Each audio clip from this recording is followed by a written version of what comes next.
ඔයාලත් හිතලා තියෙනවද බිස්නස් එකක් කරොත් හොඳයි කියලා? හැබැයි හරි බිස්නස් අයිඩියා එකක් නැතුවද ඉන්නේ? එහෙම නැත්නම් බිස්නස් එකක් කරන්න ඕන කියලා දැනගෙන හිටියත් කොතනින්ද පටන් ගන්නෙ, මොනවද කරන්න පුළුවන්, එහෙම කිසි අයිඩියා එකක් නැතුවද ඉන්නේ? මේ වීඩියෝ එකේදී මම ඔයාලට පටන් ගන්න පුළුවන් බොහොම සරලම තන පොඩ්ඩක් විස්තර කරන එක තමයි කරන්නේ. මේක වීඩියෝ සීරීස් එකක්. බිස්නස් අයිඩියාස් නම් ගොඩක් තියෙනවා මටත්. ඉතින් එන හැමදේම නම් කරන්න පැය 24යි තියෙන්නේ. ඉතින් ඒක නිසා මට එන අයිඩියාස් මම සමහර දේවල් ලියනවා පොතේ මම ජර්නල් කරනකොට එහෙම. ඉතින් ඒ දේවල් ජර්නල් එකේ විතරක් තියන්න නැතුව මම හිතුවා මේ වීඩියෝ සීරීස් එකෙන් ගේන්න. එතකොට වෙන කෙනෙක්ට අයිඩියාස් නැතුව ඉන්න කෙනෙක්ට ඒ අයිඩියාස් අරගෙන try කරලා ගොඩ යන්න පුළුවන්. අද වීඩියෝ එකේ මම mainly කතා කරන්න හිතුවේ කොහොමද social media පාවිච්චි කරන්න ඕන කියලා. ස්පෙෂලි ඔයා ක්‍රියේටිව් කෙනෙක් නම්, ආටිස්ට් කෙනෙක් නම්, නැත්නම් graphic designer කෙනෙක් නම් ඔයාලට මේ ක්‍රම use කරන්න පුළුවන්.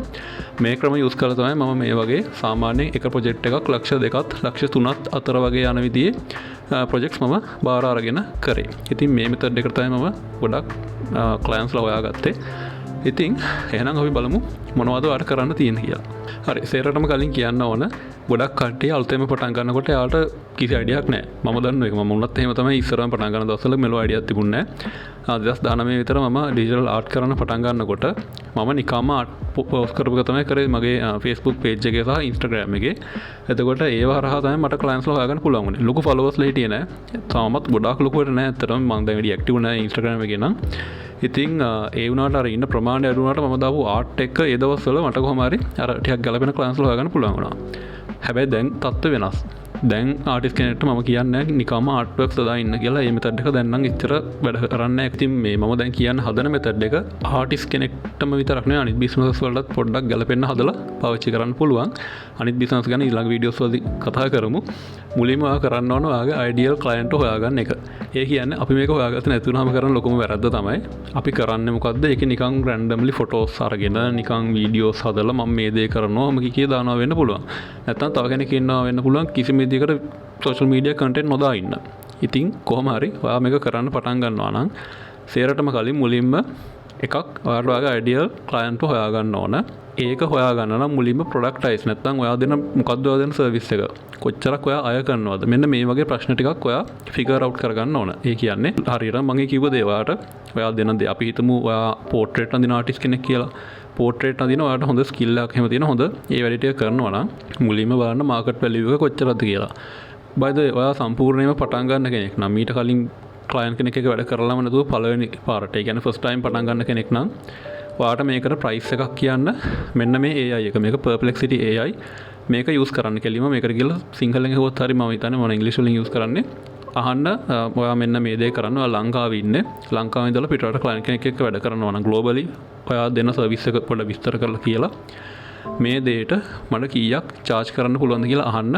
මෙයා රීසර්ච් කරලා හොඳ උත්තරයක් දෙවි.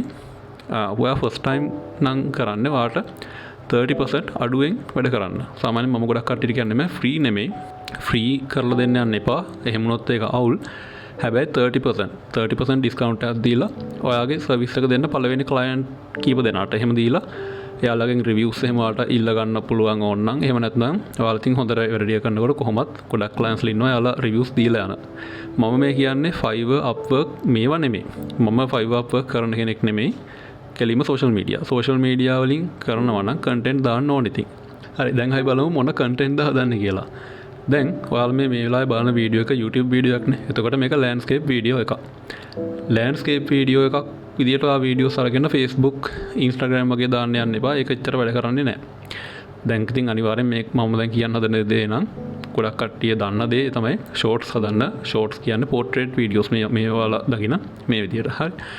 ෂෝට්ස් දාලා ඔයා ලංකාවේ ඇතුළේ බිස්නස් එකක් නම් කරන්නේ මම හුඟක් ඔයාලට රෙකමන්ඩ් කරනවා මුලින්ම යන TikTok එකට.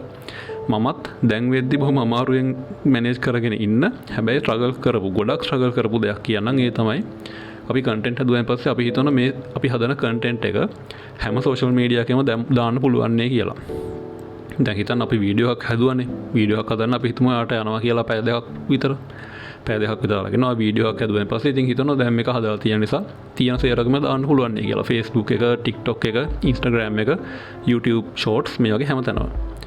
මේක අවුල් මේක ලොකු ප්‍රශ්නයක් තියෙනවා. ඔයා මෙහෙම හැමතැනම දානකොට ඔයාට මේ හැමතැනම ගිහිල්ලා එන්ගේජ් වෙන්න අමාරු. එන්ගේජ් වෙනවා කියන්නේ නිකන් වීඩියෝස් දාලා විතරක් මදි. ගිහිල්ලා ඒ වාට එන කමෙන්ට්ස් වලට රිප්ලයි කරන්න ඕන, මැසේජ් එනවා නම් ඒවා බලන්න ඕන, වැඩ ගොඩක් තියෙනවානේ. ඒ ඊට අමතරව ඔයාගේ බිස්නස් එක කරන්නත් ඕනනේ. ඒක නිසා ප්ලට්ෆෝම්ස් එකක් හෝ දෙකක් විතරක් තෝරගෙන ෆෝකස් කරන්න. මගේ නම් මේ වෙලාවේ ඇක්ටිව්ම තියෙන්නේ TikTok එක. ඔයාලා ගිහින් බලුවොත් මගේ වැඩිපුරම ෆලෝවර්ස්ලා ඉන්නේ දැන් වෙනකොට 15k ඉන්නේ TikTok එක. Facebook එකේ මට පොඩ්ඩක් අමාරුයි මම මේන්ටේන් කරන්න. දැන් නම් චුට්ටක් මේ දාන වීඩියෝස් මම එතනත් දානවා. මොකද මම දැන් මේ වගේ ලොං වීඩියෝස් දානවනේ YouTube එකට. එතකොට ඒකයි TikTok එකයි මට හොඳට මැනේජ් කරගන්න පුළුවන්. අර ඔක්කොම ටික කරන්න ගියොත් මම ඒ හැම එකේම මීඩියෝකර් ලෙවල් එකකින් තමයි ඉන්න වෙන්නේ. ඉතින් ෆෝකස් කරොත් එහෙම නැතුව good quality content හැමතැනම දාන්න පුළුවන්, හරියට engage වෙන්න පුළුවන්. එක level එකකට එක platform එක build කරාට පස්සේ එතනින් අනිත් platforms build කරන්න පටන් ගන්න. ඒ කියන්නේ TikTok එකෙන් ඊළඟට follow base එක අදින්න අනිත් තැන් වලට. ඒ විදිහකට කරන එක වැඩි effective කියලා මම හිතනවා. සහ මම දන්න අනිත් successful creators ලා ලංකාවේ කට්ටිය යාළුවෝ ඔය හැමෝම ඔය මෙතඩ් එක තමයි කරන්නේ. හරි දැන් බලමු කොහොමද කැමරාව ඉස්සරහට ඇවිල්ලා මේ විදිහට කතා කරන්න කියලා. මම දන්නවා මමත් සම්පූර්ණයෙන්ම introvert හිටියේ. මගේ යාළුවෝ ඉස්කෝලේ යාළුවෝ මේක බලනවා නම් hina වෙනවා ඇති. මොකද මේ මෙහෙම නෑ ඉස්සර. ඉතින් මම දන්නවා මම මෙහෙම කරා නම් ඔයාලටත් මේ වැඩේ කරන්න පුළුවන්. කිසිම අවුලක් නැහැ. ඔයාලට ෂුවර් නැත්තම් මගේ TikTok එකේ පල්ලෙහාට ගිහිල්ලා බලන්න ඒ වීඩියෝස් වල මම කොහොමද හිටියේ කියලා. ඒකයි මගේ අන්තිමට දාපු වීඩියෝස් නේ පොඩ්ඩක් කම්පෙයාර් කරලා බලන්න. ඒකට වඩා අදහසක් ඒවි. තව දෙයක්, ඔයා ආටිස්ට් කෙනෙක් නම්, ක්‍රියේටිව් කෙනෙක් නම් මේ විදිහට කැමරාවකට කතා කරන්න බැරි නම්, ෂයි වගේ නම් කතා කරන්න එපා. ඒ වෙනුවට ඔයා චිත්‍ර අඳින එකේ වීඩියෝස් අරගන්න. ඒකේ පුළුවන් විදිහට ඔයාට මෙන්න මේ වෙලාවේ මම දාලා තියෙන විදිහේ පුළුවන් විදිහට එක එක පැතිවලින් ක්ලිප්ස් අරගන්න. මේකට iPhone එකක් ඕනේ නැහැ. iPhone එකක් තියෙනම් හොඳයි. නැත්තම් ප්‍රශ්නයක් නැහැ. හොඳට ලයිටිං හදාගන්න. ලයිටිං හොඳයි නම් ඔයාගේ වීඩියෝ ක්වොලිටි එක කොහොමත් වැඩි. කැමරාව කොහොම වුණත් ලයිටිං හොඳයි නම් ඔයාට සාපේක්ෂව හොඳ වීඩියෝ එකක් අරගන්න පුළුවන්. ඔයා ආටිස්ට් කෙනෙක් නම් මම කියන්නේ ෆුටේජස් ගොඩක් ගන්න. මොකද ඔයාට ආර්ට් වර්ක් එකක් කරන්න පැය 2-3ක් යනවා නම් ඒ පැය 2-3 ඉවර වෙලා ඔයාගේ එන ෆයිනල් අවුට්පුට් එක විදිහට ඔයා ගන්නේ ඔයාගේ ඩ්‍රෝවින් එක විතරයි නම් ඒක ලොකු ප්‍රශ්නයක්. ඒක නිසා ඒ වැඩේ කරන්න එපා. පුළුවන් තරම් රෙකෝඩ් කරන්න, ස්ක්‍රීන් රෙකෝඩින්ග්ස් අරගන්න, ක්ලිප්ස් අරගන්න තනින් තනින්. මම දන්න සමහර ආටිස්ට්ලට මට උනත් ටිකක් මේක තියෙනවා. ඒ තමයි අපි අර අඳිනකොට සම්පූර්ණයෙන්ම මේ කැමරා එකත් බල වීඩියෝ එකත් කරන ගමන් අඳින එක පොඩ්ඩක් මැනේජ් කරගන්න අමාරුයි. ඒක නිසා ලොකු දෙයක් නැහැ. අපි තුන් පැය දෙකක් වඩා යනවා කියලා ඩ්‍රෝ කරන්න. ඔයා සාමාන්‍ය විදිහට ඩ්‍රෝ කරනවා. අතරින් පතර ක්ලිප්ස් එහෙම මෙහෙන් අරගන්නවා. ඒ විදිහට තමයි ඒ ක්ලිප්ස් අරගන්නවා. මේ මගේ දකින්න ඒ වීඩියෝස් නුත් අරගන්න ඒ විදිහට. සමහර ඒවා දැන් නම් මම සම්පූර්ණ ෆුල් රෙකෝඩින්ග්ස් නුත් අරගන්නවා. ඒවා බලන්න කැමති නම් පල්ලා කමෙන්ට් සෙක්ෂන් එකේ yes කියලා දාගෙන යන්න. හැබැයි ඔයා පිටරට ක්ලයන්ට්ස් ලව නම් ටාගට් කරන්නේ ලංකාවේ ඉඳලා ඔයා TikTok එකට දානවා නම් මේක මම ටෙස්ට් කරලා නෙමෙයි කියන්නේ. මම රිසර්ච් කරනකොට පොඩ්ඩක් දැකපු දෙයක්. ඔයා සාමාන්‍ය විදිහට TikTok account එක maintain කරද්දී පොඩ්ඩක් මේ වැඩේ අමාරුයි. මොකද TikTok එක geo location wise තමයි වැඩ කරනවා කියලා කියන්නේ. ඒ කියන්නේ ඔයා videos දානවා නම් මුලින්ම පෙන්නන්නේ මෙහි ලංකාවේ අයට. ඔයා English content දැම්මත් මුලින් ලංකාවේ කට්ටියට පෙන්නලා ලංකාවේ කට්ටියකට react කරන්නේ නැත්නම් එතකොට ඇල්ගොරිතම් එක හිතනවා ඔයාගේ content එක හරි නැහැ කියලා. ඒක නිසා ඔයාගේ content එක තව තව අයට පෙන්වන එක නවත්තනවා. මේක නිසා තමයි අපිට පිටරටක TikTok account එකක් ඕන වෙන්නේ. ලංකාවේ ඉඳලා US account එකක් ඔයාලට maintain කරන්න පුළුවන්. ඒකට SIM එකක් අරගෙන ඒ විදිහට කරන්න පුළුවන්. නැත්නම් email එකෙන් කරන්න පුළුවන්. ඒ වගේ ක්‍රමයක් ඔයාලට try කරන්න වෙනවා. කෙලින්ම මෙහි ඉඳලා පිටරටට ටාගට් කරන්න නම් ඒක මට හිතන විදිහට මම මේ කියන්නේ. මම කියන්නේ AI content නෙමෙයි. directly මේ type එකට කරන personal branding type එකේ content කරනවා නම් ඒ මෙතඩ් එක වැඩි ඉෆෙක්ටිව් කියලා මම හිතනවා. පොඩ්ඩක් වටක මේන්ටේන් කරන්න වෙනවා ඒතකොට පිටරට account එක. හරි ඊළඟට ස්පෙෂලි graphic designers-ලාට මම කියන්නේ ඔයාලා වීඩියෝස් දානකොට පොඩ්ඩක් ඔයාලා හිතලා බලන්න ඔයාලගේ නෑගෙදරක වගේ ගිහලා ඔයාලා කතා කරන වෙලාවක ඔයාට තියෙන මොකක් හරි ප්‍රශ්නයක් ඔයාලට ලයිෆ් එකේ මේ වෙලාවේ තියෙන ප්‍රශ්නයක් එතන ඉන්න කවුරු හරි කතා කරොත් එහෙම ඔයා කෙලින්ම ගිහලා ඒ කෙනාට කතා කරන්න බානවා නැත්නම් ඉක්මනට ඔයාලා යාළුවෙක් හදාගන්න ඕන නම් ඒ කෙනාට තියෙන ප්‍රශ්නයක් කතා කරලා බලන්න. සාමාන්‍යයෙන් ටිකක් ඉක්මනට ඔයාලා යාළුවෙක් හොයාගන්න පුළුවන් මේ මෙතඩ් එකට. ඇයි? ඔයා තව කෙනෙක්ට තියෙන ප්‍රශ්නයක් ගැන කතා කරනකොට ඒ කෙනාට බොහොම ඉක්මනට ඔයත් එක්ක බොන්ඩ් එකක් හදාගන්න පුළුවන්. ඉතින් මේක කන්ටෙන්ට් වලටත් අදාළයි. කන්ටෙන්ට් වලට ආවයින් පස්සේ අනිත් කට්ටියට ඔයා ටාගට් කරන ක්ලයන්ට්ස්ලා ඉන්නවනේ. ඔයාගේ අයිඩියල් ක්ලයන්ට්ලා එයාලව හොඳට රිසර්ච් කරන්න. හොඳට හොයලා එයාලට ඩේලි යන ප්‍රශ්න ගැන හොඳට ඔයා ස්ටඩි කරලා ඒ ප්‍රශ්නේ ගැන කන්ටෙන්ට් හදලා දාන්න. සාම්පල් එකක් විදිහට අපි ගමු e-commerce බිස්නස් එකක්. e-commerce ඒ කියන්නේ දරාස් වගේ මොකක් හරි බිස්නස් එකක් තියෙනවා. එයාලට ඕන දවසකට ඕඩර්ස් නැත්තම් දවසකට යාලගේ සේල්ස් අපි හිතමු 20ක් තියාගන්න ඕන කියලා අපි පොඩි බිස්නස් එකක් කියලා පටන් ගත්ත ගමන් තියෙන ස්ටාර්ට්අප් එක.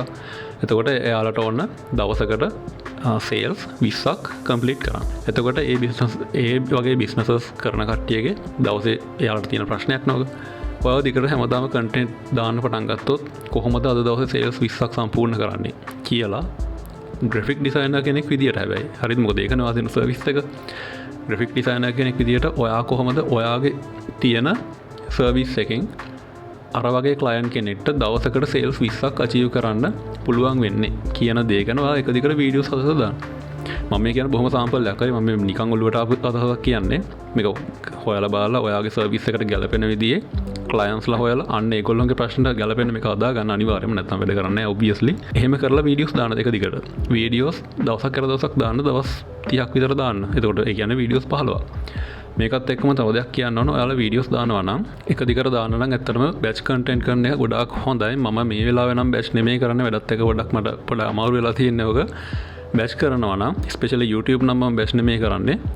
මොකද ඒක මම වීක්ලි සතියකට එකක් වෙන දාන නිසා. හැබැයි TikTok වගේ කරනවා නම් දැනට නම් මම කරන්නේ මේ දාන එකම කට් කරලා TikTok එකේ දාන්නේ. හැබැයි එහෙම නෙමෙයි. ඔයා TikTok විතරක් කරන කෙනෙක් නම් කියන්නේ YouTube මේ වගේ දෙයක් කරන්නේ නැත්නම් බැච් කන්ටෙන්ට් හදන්න. මම මේ දවස්වල උඟක් TikTok එකේ විතරක් ඇක්ටිව්ලි වීඩියෝස් දානකොට මම කරේ. මට මතක විදිහට ඉරිදා හෝ සඳුදා ඒ දවස් දෙක තමයි මම උඟක්ම මේන්ලි යූස් කරේ. ඒ දවස්වල තමයි රැට ඔක්කොම වීඩියෝ කන්ටෙන්ට් ටික හැදුවේ සතියටම ඕන කරන්න. ඒ ටික අදලා ඉවරලා ඊළඟට දාන දවසේ පොඩ්ඩක් එඩිට් එකක් ගහලා තමයි දාන්නේ. අන්න මේ වගේ ක්‍රම පොඩ්ඩක් පටන් ගන්න. දාන්න ඕන කන්ටෙන්ට් ගැන කියද්දි තව එක දෙයක් කියන්න ඕන. මම මේක බොහොම සරලව මේ විදිහට ඔයාලට විස්තර කරන්න. හිතමු ඔයා ආටිස්ට් කෙනෙක් කියලා. මම සරලවම මම කරන දේවල් වලින්ම උදාහරණ දෙන්නම්. ඩිජිටල් ආටිස්ට් කෙනෙක් කියලා. ඩිජිටල් ආටිස්ට් කෙනෙක් නම් දැන් ඔයාලා හුඟක් අහලා ඇති ගොඩාක් මාකටර්ස්ලා කියනවා එඩියුකේෂනල් කන්ටෙන්ට් දාන්න කියලා. මම කියන්නේ ආටිස්ට්ලාට විතර නෙවෙයි පොදුවේ කියනවා මොන බිස්නස් එක කරත් එඩියුකේෂනල් කන්ටෙන්ට් දාන්න කියලා. හැබැයි මේක පොඩි මෙන්න මේ වගේ දෙයක් තියෙනවා. ඔයා එඩියුකේෂනල් කන්ටෙන්ට්ම විතරයි නම් දාන්නේ. ඒ කියන්නේ දැන් මේ මම දාන දී මම සමහර වෙලාවට දානවා. දැන් නම් ටිකක් අඩුයි මෑතක දැම්මේ නැහැ. ටියුටෝරියල්ස් ටයිප් එකේ දේවල්.